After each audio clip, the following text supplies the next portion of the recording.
JED. Written by Jim Wetton. Narrated by Michael Reaves. Dedication to my Alma, J.W. Part 1. Untamed Youth, 1831 to 1837. Chapter 1. A Boy No More, 1831. It was dark and damp and smelled of mold. The closed-in area under the porch was dark, though some light filtered through the wooden slats above. It was his secret, his little hideaway from the world. Jedidiah peered toward the circle of dirt that was sunlit from a tiny hole on the far side of the crawl space. He wanted to know if the mother chipmunk had returned for the breadcrumbs he'd left.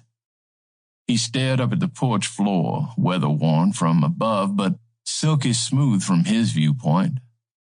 Here he often dreamed of the places he would go, people he would meet, and adventures he would have. But on this particular morning, he was hoping that some of those dreams would soon come true. "Jedidiah!" His mother's voice competed with the stomping of her shoes on the porch. "Jedidiah Monroe, where are you?" she called, her voice trailing off to the other side of the porch, but then becoming louder and more demanding. "We need to get going, son. Your father will be done soon."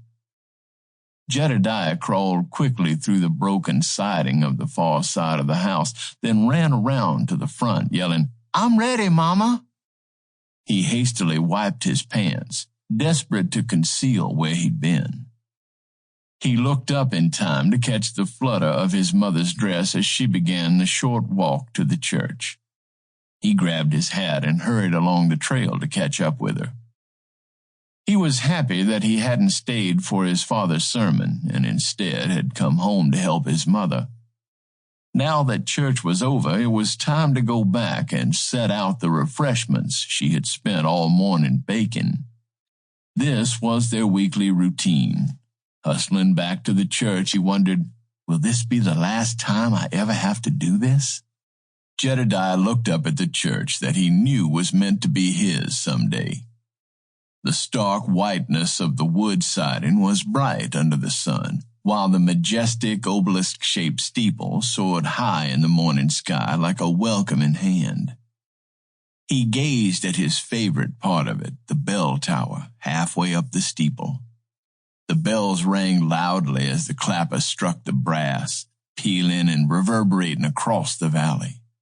The resounding clang always ignited something deep within him. He saw his father on the steps of the church, tall and confident, as he greeted the parishioners. So many friendly faces, most those of people he'd known since he was a small child. He noticed that as they exited the church, each Bible-carrying member of the congregation seemed magnetically drawn to his father. They seemed to linger as long as possible while eyeing him with varying degrees of reverence, respect, and admiration. Jedidiah smiled as he compared himself to the man he looked up to. They shared the same olive skin and long, wavy brown hair. Jedidiah wondered when his would be sprinkled with gray, like his father's. Jedidiah finally broke his gaze to again scan the clanging bells above. The church was everything to his father, and the congregation was his extended family. Jedidiah reflected on the enormous responsibility this entailed and how so many had come to rely upon his father.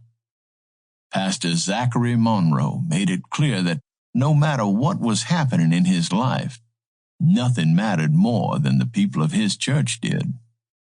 "Will that be me someday?" pondered Jedidiah, feeling what seemed to be a cold breeze stir as a shudder raced from the nape of his neck to his tattered boots. The air was crisp without a cloud in the sky, and the trees gave just enough shade to offset Sample complete. Ready to continue?